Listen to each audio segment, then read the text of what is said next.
Ingsun murmangsa gumun marang sira kulub ing atase wis sawetara suwe anggonira swita kelawan pun bapa lan kawruh apa wae uga wis tak paringke marang sira kulub ewadene tak pirsani teka isih katon jenak ngadhep ana ngarsaning pun bapa kuwi apa meneh kang bakal sira karepake nggir Narayana inggih kaluhuran Sabda Paduka sanget dipenemban kula sampun ngurmaosi sampun kathah peparing piwucal Paduka penemban ingkang kula tampi ewa semanten kula tasih jenak ngadhep wonten ngarsa Paduka penemban inggih kula anggadhahi sumpah penemban apa kang dadi sumpah moyo nggih kenging kula ibarataken tiyang upaya maduning tawon nadyan kula sampun saged ngraosaken legining ngadur namung dereng lega manah kula menawi dereng saged nguntal saglodhokipun penemban iya jagat dewa Bathara syukur bagus kene jumurung dene sira darbe patembaya kang kaya mengkono nggih ingsun percaya saugrana murid mongko duwe tekad kaya sira Narayana yekti bakal tetekan apa kang dinayuh siswa mau nggih sabab ya kanthi sumpah kang mengkono mau utawa niat ingkang mengkono mau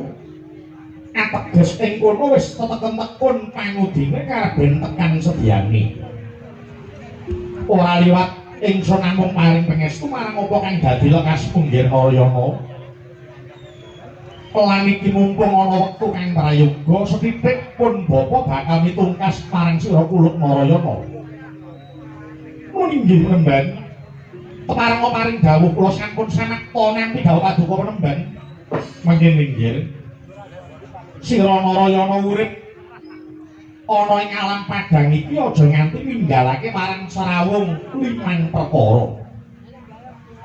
Serawung 5 perkara. 1 serawung tumraping panembah.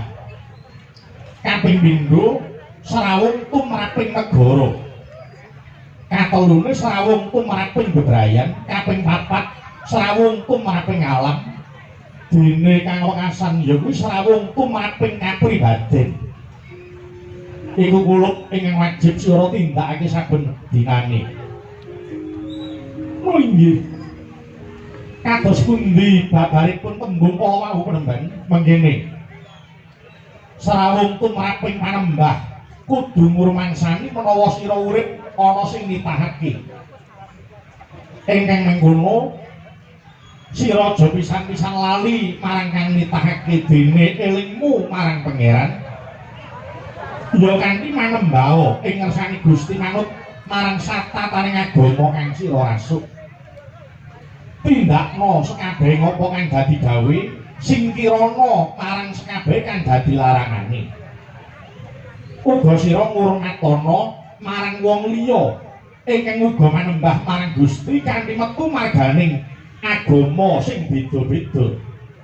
Suruh nggih wong manembah marang Gusti kuwi kena tak ibaratake kaya wong lelungan ana sawening kutha ingkang tinuju. Nadyan beda-beda dalane nanging siji kang kaesti manembah marang Gusti kang nyipta jagat. Mula kang mangkono kabeh kudu ngudi lan budidaya rukune wong-wong kang padha manembah marang Gusti kang nyipta jagat Narayana. Pundi ingkang kaping pindho srawung tumraping negara surasane sira kudu ngurmangsani menawa uripmu kuwi ana sajroning negara.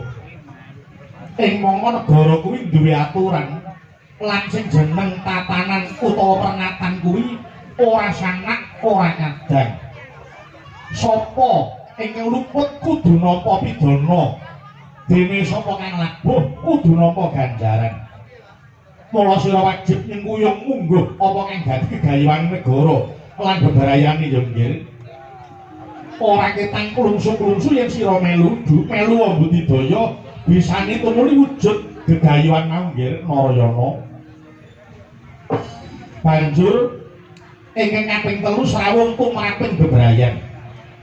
Sira urip ana praja kuwi ora dhewe, ora ijen ning bebarengan karo bebrayan agung ing mangka negaramu iki dumadi saka pirang-pirang ewu pulo, pirang-pirang suku, pirang-pirang adat lan budayane.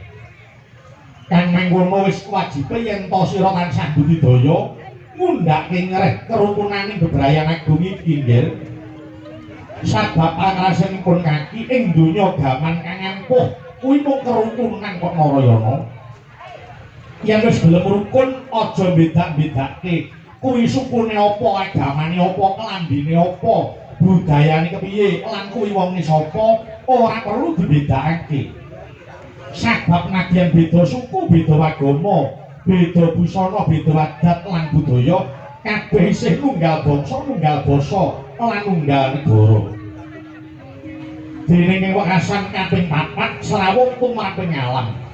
Narayana sira kudu ngurmangsani menawa uripmu kuwi kejaba saka peparingi Gusti ning uga awit saka dayaning alam. Katitik manganmu saka peparingi bumi, panasmu saka dayaning geni, segermu saka dayaning banyu, lan uripmu saka dayaning angin utawa hawa. Kang mangkono sira aja pisan-pisan ngrusak marang isen-isen alam Narayana. Kepara sira wajib rumeksa marang lestarining alam mau ya nggih Narayana. Pun inggih ngesake dawuh Remban. Lan uga srawung tumraping kapribaden kudu tok tengenake. Sira Narayana kudu teguh kapribadenmu jejeg adeg-adegmu aja luntur jiwamu kowe dadi wong nuswantara. Lamun sira bisa mengkono sira ora bakal kagiwang marang panikating liyan lan sira ora bakal mentala adol negara marang bangsamu Narayana. Inggih Remban. Samendang boten kalempit dawuh saking Paduka Sang Adi Remban. Kang mangkono Narayana wis titiwancipun Bapa bakal nglumintirake wujuding sifat kandel kanggo sira Narayana. Ya kuwi sepisan sinebut Kembang Wijaya Kusuma. Kuwi daya atiasane bisa nguripake marang wong kang mati lan durung titiwancine. Lan uga bisa maluyake wong kang nandhang Papa Cintraka. Lan uga sira bakal ulun paringi pusaka Cakra Baskara. Cakra Baskara kuwi minangka kanggo sarana mangurah satru murka nggih. Kang mangkono Kembang Wijaya Kusuma bakal tak paringake minangka dadi sundukmu Narayana. Lan uga Cakra Baskara bakal tak paringake ana jroning dadamu, sak jroning kulit, sak jabaning daging. Kang mangkono Narayana, para dikepara ngarsa lungguhmu. Pun Bapa Tungli bakal maringake kembangan Cakra Baskara. Oh inggih Panjenengan.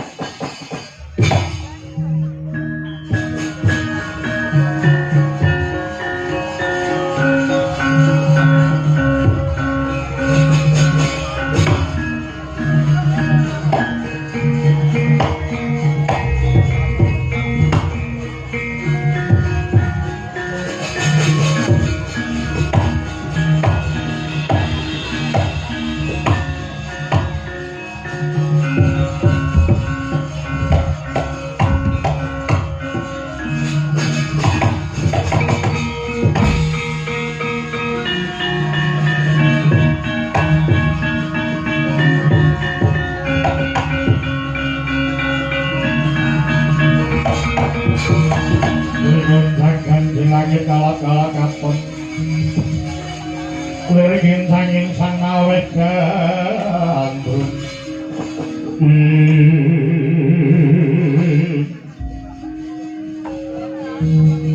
sanget ngaturaken dening manguwun Peremban dene sampun kula tampi wujudipun Sekar Wijaya Kusuma tuwin Cakra Baskara Peremban.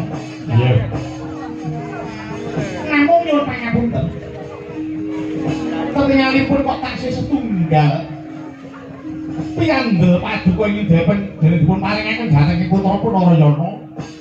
Menika badhe kangge sinten Peremban? Oh iya, Narayana. Pancen isih siji. Aji-aji ingin durung tak paringake marang sira Narayana. Ya kuwi jenenge Aji Naragopa.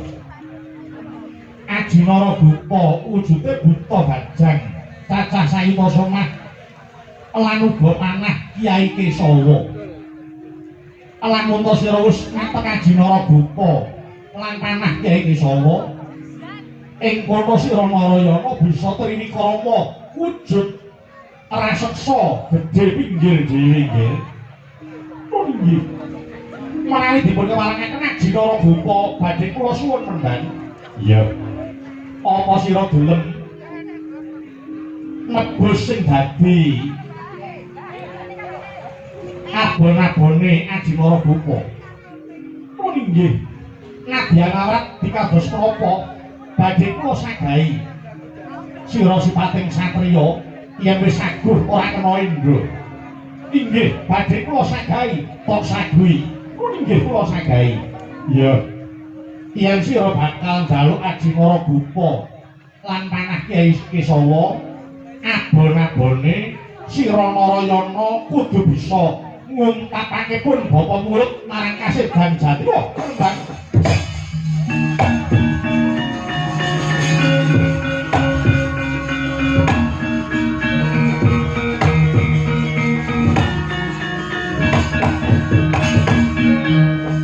Peremban. Nyuwun pangapunten menawi kula kedah nglantaraken sedul paduka kula boten sagah Peremban. Kepara kula wurungaken mawon ing dados niat kula mau. Narayana sing jeneng satriya kuwi latri lan pakarti kudu nyawiji. Lamun kok sira wis ngatur saguh, lah kok banjur sira bali tegese kaya idu tok dilat meneh. Yen kuwi dikulinake nganti besok ora bakal bisa ilang Narayana. Mula gandeng wis kareca utawa sira ngucap janji kudu tok lakoni. Ngertena Narayana, sira ora bakal dosa kelawan pun bapa awit iki sing dadi penyuwuning pun bapa Narayana. Oh nggih. Kang mangkono Narayana para sira enggal samata tumuli Adinara Bupa ya kuwi panah Kyai Kesawa bakal tak paringake mapan minangka dadi cecumbuking rambutmu Narayana lan uga Adinara Bupa wujud buta bajang cacah sayuta somah karepe manunggal marang ragamu Narayana nggih mara mingna ciptamu pun bapa bareng ngluwitirake Adinara Bupa Narayana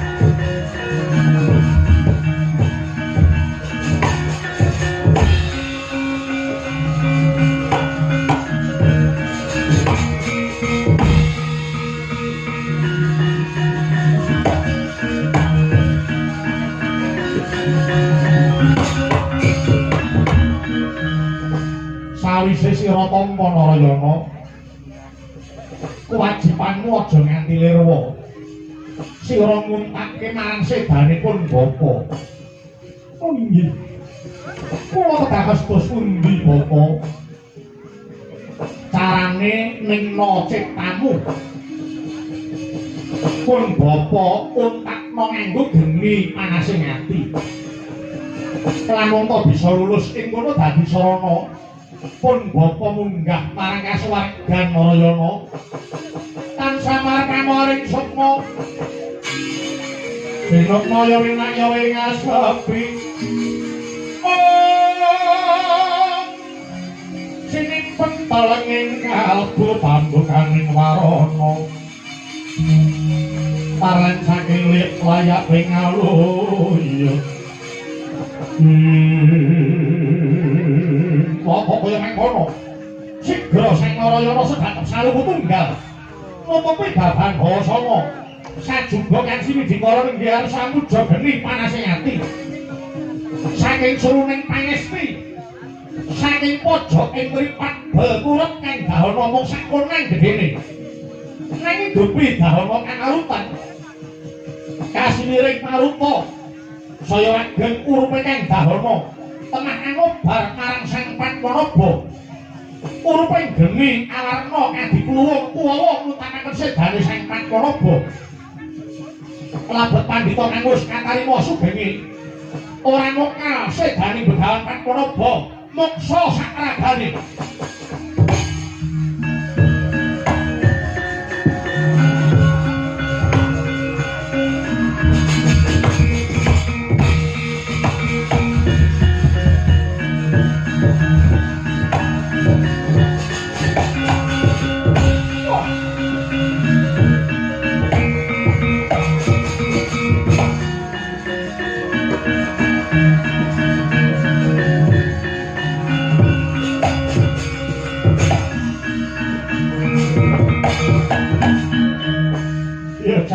Dewa Bathara semene abote pitukon nggonku ngudi marang Adinara Bupa inggih Penemban saged-saged kula sampun mituruti menawi dados panggon maduka Penemban lega rasane atiku dening Narayana wis entuk ngelmu kang tak upadi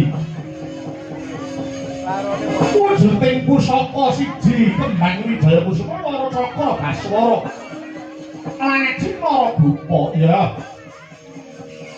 iki Narayana siswa Begawan Padmanaba sing tuwa dhewe lho monggo dhisik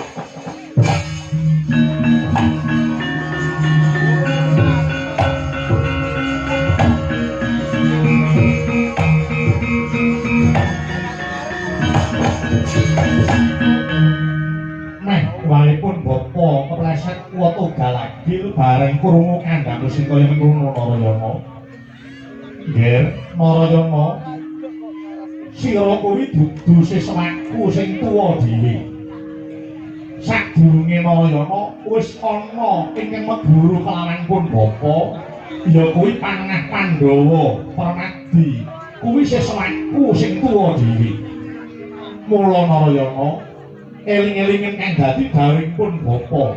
Sira Narayana ora kena pisah kelawan Parmadi.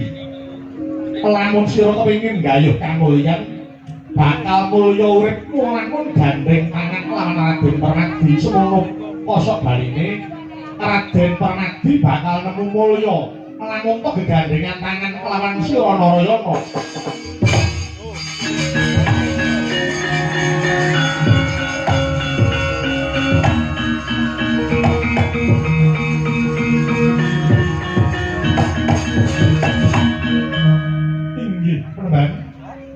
Sampun kula tampi dawuh paduka pumantar wangsit ing during wonten ing kalingan. Inggih badhe klestaken dawuh paduka Bapak Remban.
Dewa Subata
swasana tentrem Jata iku hangesti wondene pita iku luhur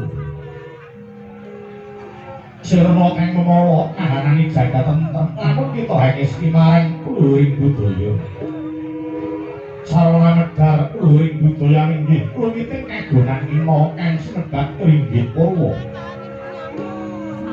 ugi sinebat wayang lebet mangko piwulang Ringgit Purwa sinanggi dadi tuladha Gumelar timbangi nuswata bahasa angin ditolamun sinurasa wah diyono yen to singawan kanthi sukani permono layar pinenteng datang tawang nirat dolan awang-awang gedebok kaesti minangka bumi blincong kasekon soroten surya candra marang kartika wayang badya titahe kang kawasa sing widu pamayang kang meneng murba kayon kadulu lambangi tawana sirprin sasmita bumantin moksa gedha kepak kepinjanipun gending kelawan tembang Trinasa dadi lambanging swasana bungah kelawan susah nah harta ingkang ngawurian anenggih binungka cariyos piranganing parwa ingkang kapiji saking sarat Mahabharata punika gumelaring nagari Nandura Mila sinebat Nandura nenggih mangkuwardi negari kinepung samudra labet napaning nadyaning pulo negari Nandura ingin dumadi saking nusa-nusa bandaran yen Cinandra pesasak pati soroni datang kantun bilah sungapaning kaya benawi kuwen harga kang gange kosok kinepung wana diri genaris karang kitri nagari Mandura pantes sinebat para Sundari kang merdine bumi pinilih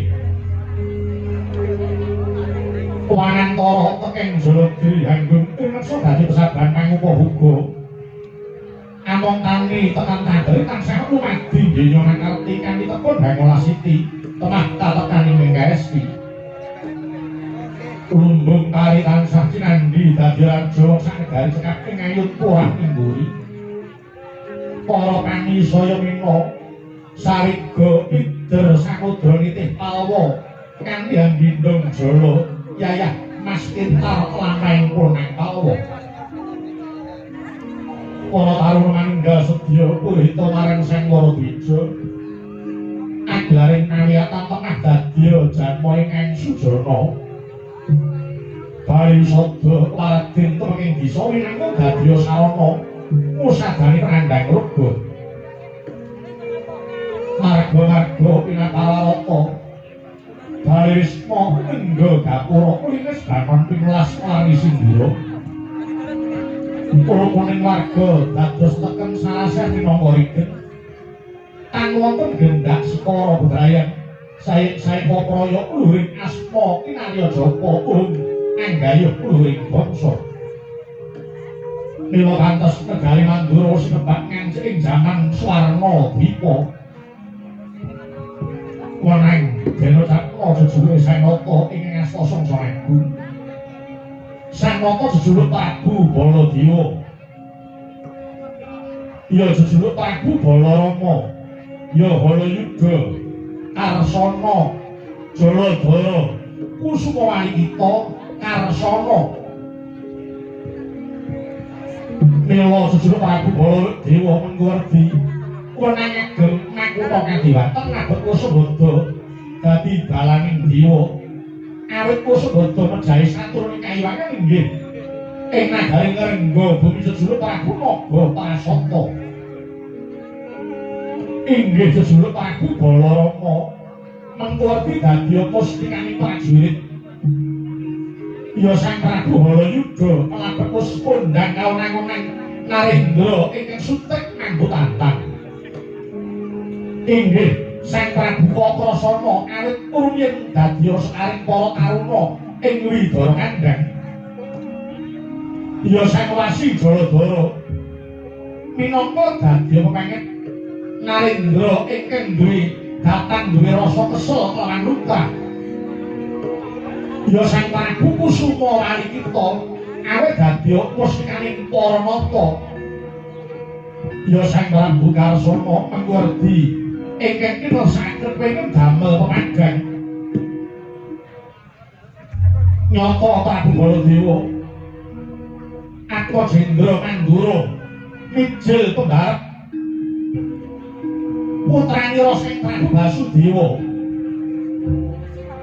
Monggo kaya mengkono nuju alir saking aring mangsa kaguna Sang Atomya Siniwaka lenggah ing Dangkaradarma masih semetor nagari 12 kang sekar lanjung Silebaran Boraksari Dinandawida Risa Sebakasturi satemah Kungas Gandanira Ngantya Pateng Pangurakan Jawi Miyos Sang Buminata kaya Porban Seki manggung ketanggung biyada pawongan kang sami nampil upacara nata arupi banyak dalang sawunggaling Hardawalika kacumas dipangga kang sarwa kencana temah sirna kang anungsanira tan mantra-mantra nata Mandura Prabu Baladewa pesasat Bathara Brahma ngejawantah kaya Porapsari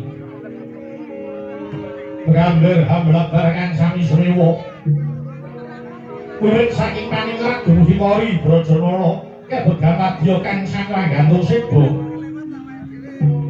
ing Batira Ngayun ketika ronteng lan dwaja kahene Danung Sinandra pindha jalagya katemu maruta swasana sing temanem tanpa swara kang nyabawa angkung kadyarsa swara dawing kusara kahiring bisali kang lanjut ngarti pating sareng lan pating sareng tunggal gangger suwanten Manjaraga sumawur ojahing kutila kelangan nata ingkang den piora didalem kinasih napa Kyai Kutila Reksa saya hamawai asring nangilan angging kemarang abiyantari ngarsanata lah menika pepatih kekasih Raden Patih Sara Praguta Warangka ingkang alabut sumeh dasar pinter ngomong ngarantu sak kawulane ora kok kalkinasih marang Sang Nata kasambeting muntat ketingal pasibaning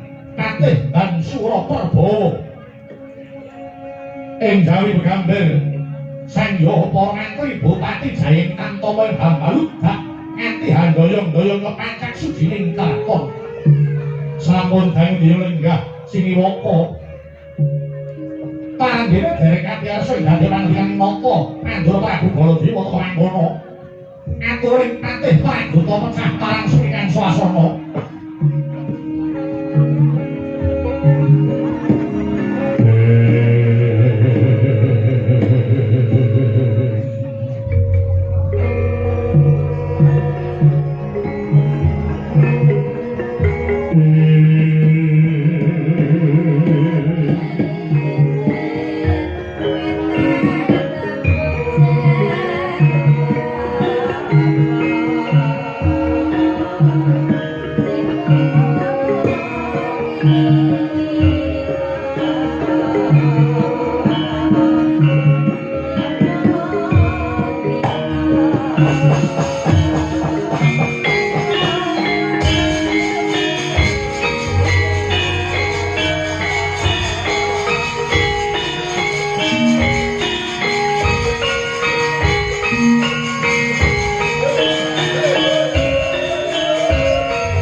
samya manuk seming sarira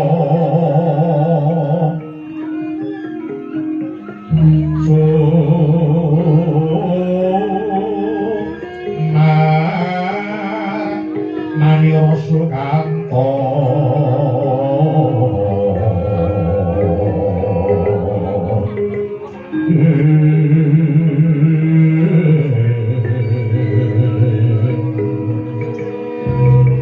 ujwalane sumono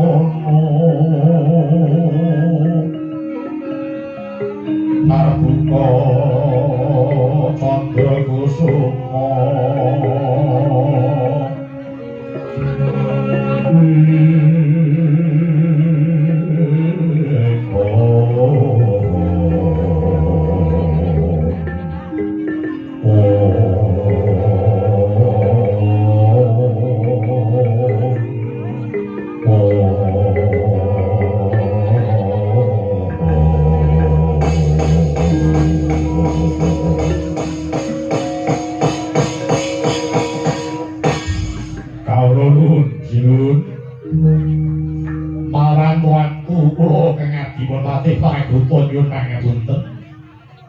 Dere kula ana animatur wonten ngarsa paduka ingkang tanpa tinimbalan.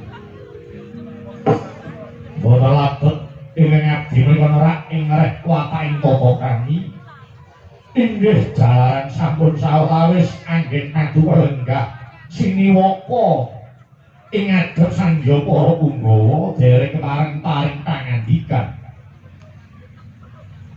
Kula tingali paduka sinuwun kados nembe nandhang sumpawa menika nggih perkawis prapala daya dene abdipun paraguta cemagong kawula palugon lakuning lekas kula mitali ruteng kidung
Kemarin kula ngaturaken menuwun dene kula ngajek dhateng sesamine ngabdi yo.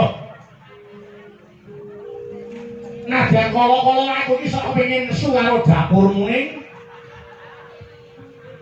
Gandeng kowe wis ngetok sregepmu. Tapi pek durung titi wancine. Pasiban wis sibuk. Kowe kok tandani kowe patih sing ngerti karo gaweanmu Praguta. Buri. Matur nuwun sinuwun. Detaipun kula menika ngestu padha karo paduka sinuwun ngantos kumoan iku molancang sowan saderengipun pasiban dipun wiwitiya ora dadi apa. Diajeki dikerepi sing kaya mengkono kuwi kabeh kanggo nebus peluputanmu karo kanca-kancamu wingi-wingi kuwi. Praguta kula wonten dawuh. Siang Bantara Ratri kang tak penggalih ora ana liya mung kejaba kadangku ya Gusti Narayana. Raden Narayana kados pundi sinuwun? Lah ya kuwi lho. Wah. Narayana kuwi mangsane apa isih Jaka kok piye jane? Yen tak pikir dheweke kok ora duwe rasa welas karo bojone Kyai Jembawati. Lan aneh sing padha ora ngerti dikira aku iki sedulur tuwa sing ora bisa ngandani sedulur nom Prabuta. Apa kira-kira Narayana kuwi meri karo Baladewa? Sak surute Kanjeng Rama Prabu Basudewa ingsun ingkang pinilih minangka dadi Narendra Mandura. Mbacutake Kanjeng Rama Basudewa. Prabuta, kula wonten dawuh. Baladewa kuwi dadi ratu ora merga saka kekarepanku dhewe. Siji, awit saka dadi aturaning kraton. Lamun wong tuwa lanang wis murut kasedan jati, putra lanang sing metu pembarep ya kuwi sing bakal dumanti panggane Kanjeng Rama Basudewa.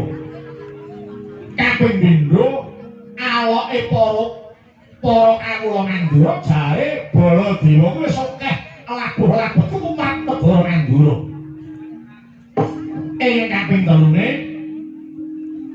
aku kuwi dipilih para kawula lumantar wakil-wakil tadi aku dadi ratu kuwi ora saka karepku dhewe. Apa kira-kira Narayana meri ngono apa piye? Dheweke sing ora dipilih dadi ratu terus lunga sing tanpa pamit tanpa wangenan. Mongko jare tak paringi bumi Banjar Patoman lho. Kurang apa aku mikir karo sedulurku Prabuta.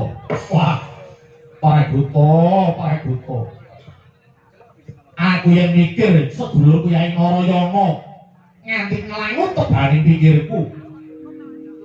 Mongko wis duwe bojo Kyai Jembawati. Kaya ngono kok ya mung ditinggal klincur bae. Apa ora krasa yen sing ning omah wis ana sing ngenteni? Loh, upama meri lah kok yo biyen-biyen kandha karo aku. Upama Kyai Narayana pengen dadi ratu, aku iki pasrah marang Kyai Narayana. Baladewa ora dadi ratu ora apa-apa. Waton sedulur-sedulur iki padha rukun lahir batin ora butuh. Wah, piye Prabuta? Aku kok malah bingung gagas Kyai Narayana. Nuwun sewu keparing kula supaya waktu sedulur. Ya, aku sewu padi agung kang sami. Saking kemanggih kula estunipun Raden Narayana menika boten kagungan raos meri dhateng palenggan paduka ingkang sinuwun. Lho, kowe kok muni kaya ngono kuwi dasarmu apa? Kula ngertos wiwit tasih enem ngantos dumugi paduka dewasa. Paduka sinuwun Raden Narayana dalah Raden Ayiwara Subadra menika dipun bulawentah kaliyan Bibi Sagopi kaliyan Paman Antiyabupa wonten Widara Kandhang. Kanthi mekaten paduka sakadang sampun ngaosaken rekasane wong urip ana ing Karang Pradisan.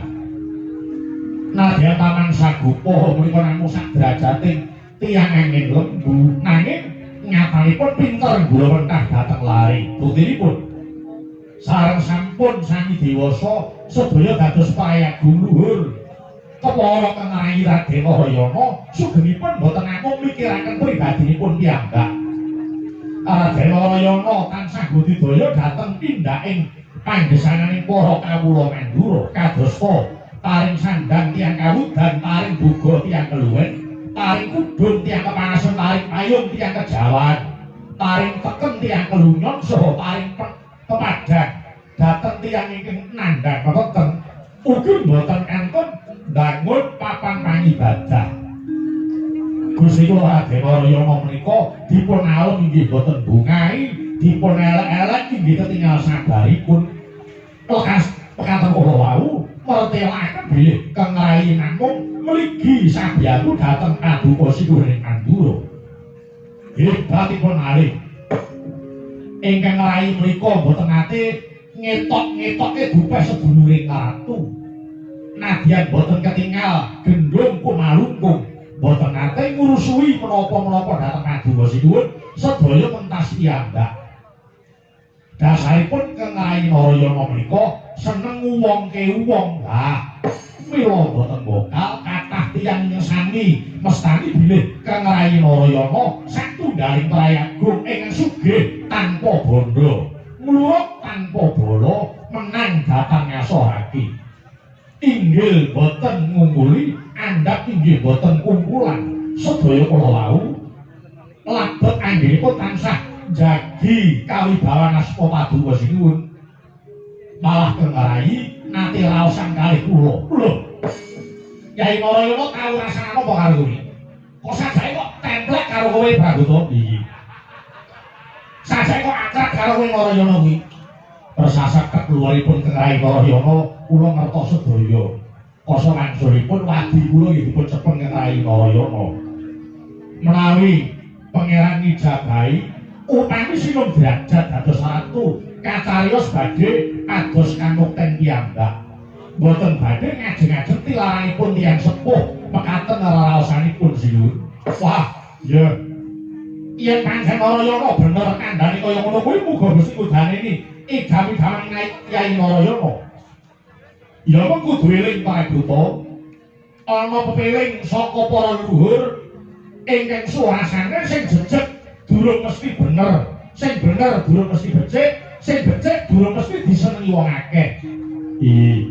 Lakar donya menika tetimbanganipun namung wonten kalih, ala becik buka susah padang peteng, seneng kali boten seneng niku tetimbanganipun sinuwun. Ya, nek kula Prabuta, yen nganti pletek ing srengenge dina sesuk-esuk Gusti Narayana durung bali. Ingsun dhewe sing bakal goleki Kyai Narayana Prabuta. Lagi sawan sabtu bareng sunewa. Kagaring pasewakan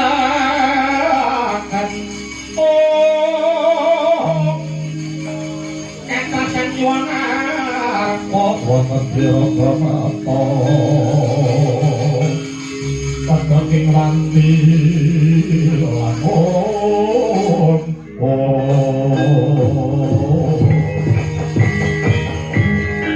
ya pangene kala karangga muncul timane kakuning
sembah kita marang Jenulun pengestulun tumrap marang jeneng kita Kakrasana.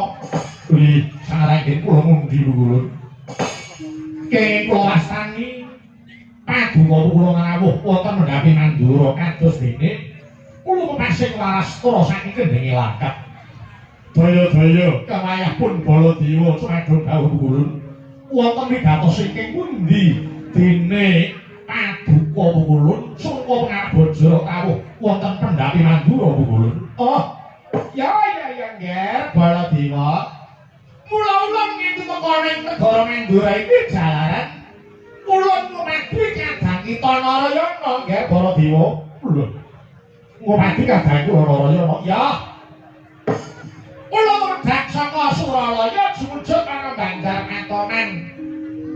Narayana ora ana. Ulun mau ketemu bojone sing nomor 2. Lagi niru jarik. Iya. Sajaya arep mangkat tanggapan Narayana. Mula banjur ulun nyuwun katerangan namun to dina iki apa bener Narayana mantan ana negara Mandura nggih Baladewa. Waduh ulun nyuwun pangapunten. Sejatosipun boten benten kaliyan paduka ulun. Kula piyambak ugi nembe ngupadi wonten pundi pakanipun kadangku Yayi Narayana ulun. Oh, ora ning kene ta? Boten. Nah, mangane dak ngomong mangane istri sing nggih. Namun nyatanya boten dumugi mriki. Wis iki nyalamat iki. Kaya lak melincur bae. Manggih Ulun. Ana apa Baladewa? Paduka kok sanget-sanget ngupadi kadang kula Narayana menika kadawan menapa? Menika nggih Kakrasana. Mula jeneng ulun ngupadi kadang kita Narayana jalaran autus saya ditamesti guru. Ulun Bathara Guru paring dawuhan jeneng ulun kene ngupadi jagoning dewa. Ngertenono? Lamun ta wektu dina iki Kayuwangan Suralaya kunggan mungsuh saka negara Dwaraka Kalestri. Ya kuwi Prabu Yudhakala Kresna lan patihe Kudakala Kresna. Dheweke bakal ngamar Bathari Supraba lan uga bakal njaluk Kayuwangan Suralaya. Menawa dawuh saka Adi Guru Inan goleke jago satriya pinandhita ora kok iki kejaba kadang kita Narayana. Waduh, ulun menawi kawontenanipun Kayuwangan Suralaya kados mekaten gandeng adi kula Narayana dereng inanggih menawi kula ingkang makili kados pundi. Iki perang lho, iki perang. Apa jeneng kita ora bakal kabotan. Ulun kula ngurmaosi Kakrasana pikantuk nami Baladewa ugi saking para Jawata. Ilmu ulun menawi wonten kepareng paduka Baladewa sagah remuk kinarep sawuh putung kinarep bebalang. Kula badhe ketingal labur-labur kula dhateng para Jawata menika minangka dados tandha setya bekti kula kaliyan para dewa ulun. Kula ing griya mangku mangun kanggo anggen lelena tanpa kanen ya tanpa lusa kanggo sang diahumo mangkala sang tata mudha wis nglontrapa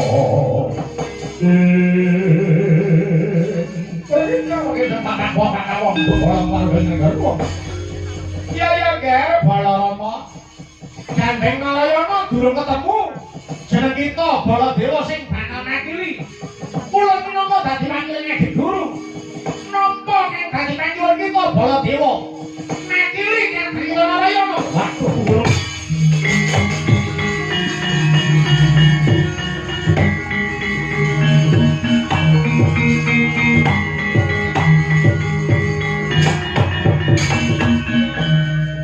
Lega sing anak kula. Dene sampun katampi panyuwun kula. Anggen kula makili dhateng kadang kula Yayi Narayana. Ya, enak ngono Baladewa gandeng wis ana kesaguhan kita. Maringgal wujudna kesaguhan kita ngundurake mungsuh. Ing padha pancen baris ngorban kemanasan. Dinten mriku kula tumrap karo wadyabala saking Mandura. Umure badhe kula kanimu nduraken Narendra Yaksa ingkang arsa bedah kayangan Surya. Kula disiken aku. Muga-muga lanang jelek kita Baladewa sebab iki ndek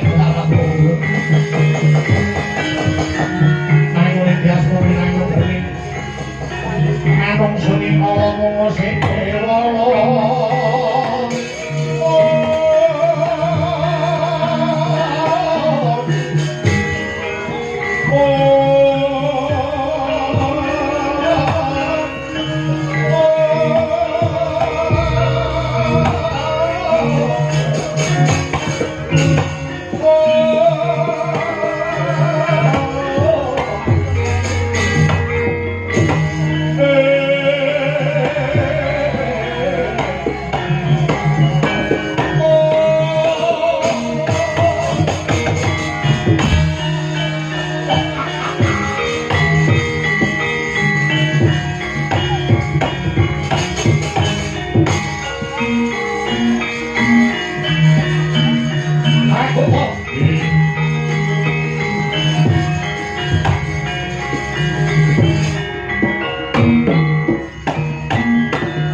Gone Baladewa ngatonake setya bakti maring para Jawata. Bli. Kang mengkono wae buta, kaya kang wis kok sumur dhewe. Ingsun nedya dadi jagoning dewa. Piliyana Nadya Balamandura sing betamlek, piliyana Nadya Balamandura sing gamben-gamben aja ngisini-sini. Aku ayo padha ngatonake setya bakti tuman maring para Jawata. Bli, matur sedherek saking dawuh sinuwun. Prabowo, Gun, untuk ngendika dawuh sinuwun. Sira kang pinter ngatur gelaring baris. Goningsun bakal ngadepi mungsuh. Iki mengko nganggo gelar baris apa? Mawi paduka Garantur kula mawi gelar baris Wiradamata kemawon. Wiradamata? Nggih. Menika gampil dukanipun. Oh iya. Kaeling-eling. Ora nggono nemu loro boten. Ya. Kang mangkono ganis padha sangate ganti sawit iki. Bubarno kabeh kang padha ngantos sibuk. Ingsun nedya minangka dadi jagoning dewa. Tak jaluk kabeh wae padha meksa marang kuncaraning Pasamandura. Wis sriko.